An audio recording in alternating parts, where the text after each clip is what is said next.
sort of intersection of brand and I suppose more of the direct attribution media that we see these days on digital. I think people often think that they don't go hand in hand because from their point of view, you'll put more of your marketing budget into their platform. If Meta Ads can say to you, hey, we're driving you loads of money, then you'll want to invest more on that platform.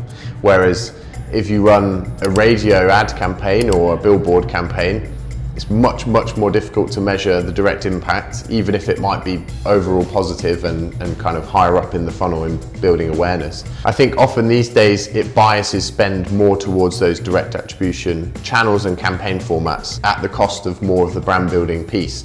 I think there's a middle ground because for a lot of small and medium-sized businesses, it probably doesn't make sense to suddenly start spending money on billboards and adverts on buses and things like that because there's probably more targeted and efficient ways that you can spend that budget before you're at that level. But at the same time, the reason why the biggest consumer brands on the planet do all of that marketing still is because they know the importance of brand building and repeating those key messages. If you looked at your customer base and maybe your top customers by spend, why don't you just interview them, give them a ring and thank them for being a customer and maybe try and get a feel for why they like your brand, why do they choose to buy from you versus other retailers. If you speak to the top 20, 30, 50 customers, depending on how many you have, you might start building some interesting patterns of things that they mention. What do they keep repeating? Is it they like that you're family owned? They like certain aspects of your service? They think you're really reliable?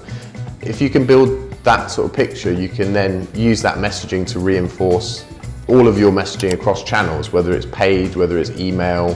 You can do it on your content and landing pages because you're now speaking your customer's language. They've told you what they really like about your brand and the elements of your brand that they love, and you can now reinforce that to new customers and people who come back to the site as well. So those are a few things.